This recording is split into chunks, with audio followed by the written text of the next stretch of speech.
Hello from Beijing. This is my third day in Beijing and the plan today is to go to see the Forbidden City. This trip is going to be very exciting today.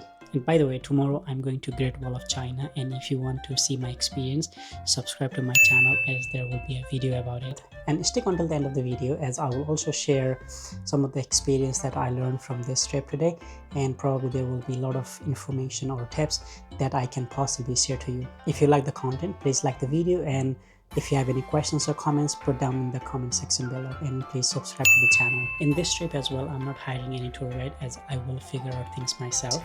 And in today's trip, I will join my other two friends who are already here in Beijing. So without any further delay, let's get started. I just got off Tiananmen Station, which is one of the nearest station to the Forbidden City. That was where I came from. This area is sensitive, so there are several barriers like this. This is not the entrance of the Forbidden City, which is another 5 to 10 minutes through that big brown gate towards South Chiji Street. I entered through the big gate and now I'm walking on this street. I will enter the palace through Dongwamen Street, which is in front of me. This looks like a Hutong area. I am seeing small houses and local people entering or coming out of their houses like this here. I also saw local people walking on their traditional costume.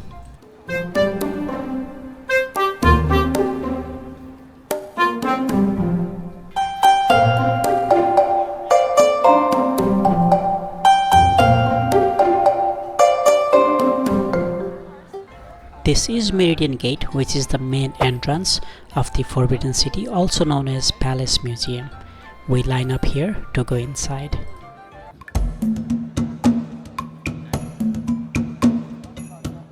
The queue wasn't that bad, it went pretty quick. Now we are walking under this bridge, as this seems to be the only one way to get inside this complex. Now as we are walking by, I can already see the palaces in front of me. Look at that. This complex is so big. Look at on my right and look at on my left. They are so far away. This is the building that I just showed you. This is called Gate of Supreme Harmony. And this is the very first building that you will enter through. Look at all those people. They are coming through those gates and now they are walking on those steps. And I think we go past by these gates, and looks like this is how we go through these buildings. And here are my friends saying hello to you all. This whole complex was once used to be home for Ming and Qing dynasty emperors.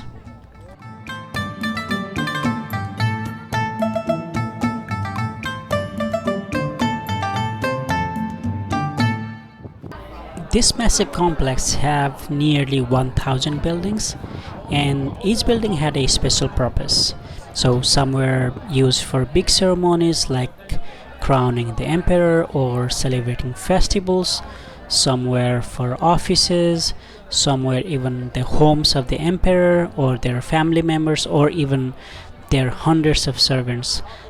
Even the shapes and colors had meanings. So yellow roof means royalty, and red was for happiness and good fortune, and everything was built to follow ancient Chinese belief about harmony and balance.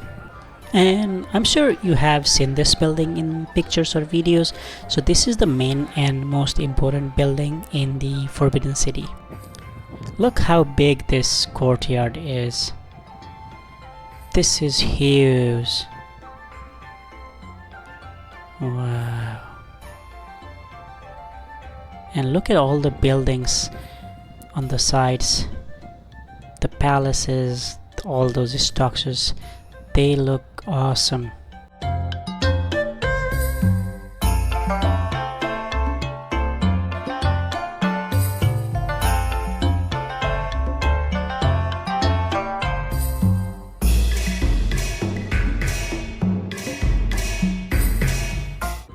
Look at this large stone carving. This looks marvelous.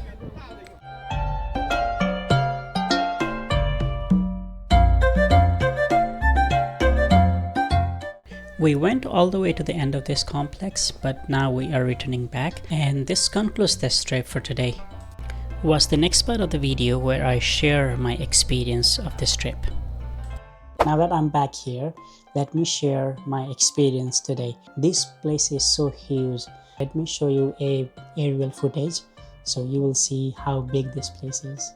This place is so big that there are 980 buildings, and also the overall size of this building is over 180 acres. Most of the big buildings are in those central axis. If you have a little time and you only want to see the main buildings, then I suggest that you go to get to gate and only focus on the central axis. That's where the main buildings are. But if you want to explore a little bit more, then I will also suggest that you look at the buildings on the sides, let's say on the left or the right. But I will also suggest that once you start with the south gate, make sure you go all the way to the end of the complex. That will give you a better idea of the complex itself. Make sure that you allocate at least 3 hours or 4 hours just to see around. You may even need longer if you are interested in learning about other different buildings, but if you just focus on the main central buildings, then I think 3 to 4 hours is enough. The day and time you go to this place matters. If you go in the early mornings, then you may see less crowd, but if you go in the daytime, you may see a big crowd. Also, if you go on a weekend, then you may see more and more crowd as everybody is off and they might come in to visit this place. This place is centrally located. There are subways that you can use, or you can use DD, whatever you prefer.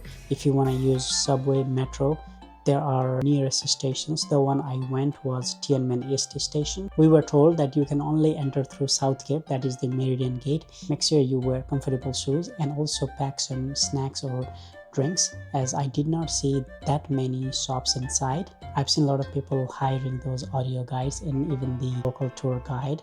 If you prefer that, you can rent those. I did not rent it, as there were plenty of information throughout the complex written on those pieces of papers that will give you a lot of information as well. I booked ticket in advance, so I suggest that you do the same. I will also post a separate video on how to buy tickets for this complex, and I will also share some of the tips in that video. And the ticket opens 7 days ahead. Ticket may sold out quickly, so reserve as early as you can, and make sure that you bring your passport with you, as that will be your ticket to enter this complex. Although this place closes every Monday, they also close for special ceremonies. As you walk inside the complex and as you see those big buildings and even smaller buildings, every buildings with their own shape, size and significance, in your mind you'll think about the power of ancient China. At that time, like hundreds of years ago, they were capable of building this big massive complex with unique art, with unique architecture and style and colors and everything. Most of these buildings, they are so massive that they are one of the largest wood-based structure in China. It was also estimated that it took 14 years and over 1 million workers to build this place. Personally, I really felt that this place is a must to go, because then you will, like I said, you will see not just the buildings, right? In your mind, you will be like, humans made this building long ago and they are still there today for us to see, which carries some history. Like I mentioned in my video, everything here symbolizes something. So let's say the roof, the shape, the color, everything signifies something. So this whole complex is divided into 2 courts. The outer court was used for, let's say, ceremonies or offices, but the inner court were used for emperor's family or their private life. The one tip I would share is, once you come out of this complex, if you keep walking and if you go to the top of the park, there's a park called Jingshan Park, which will give you a panoramic view of this complex. And towards the evening, you will see lots of lights been coming out, all those neon lights and all that. So the atmosphere is really good. So I would suggest that you make up your way to the Jingshan Park. So this is the end of my video. Thanks for watching. Please subscribe to my channel if you haven't already, and also like this video. And if you have any questions or comments or suggestions, please put them down in the comment section below, and I will see you in another video. Bye bye.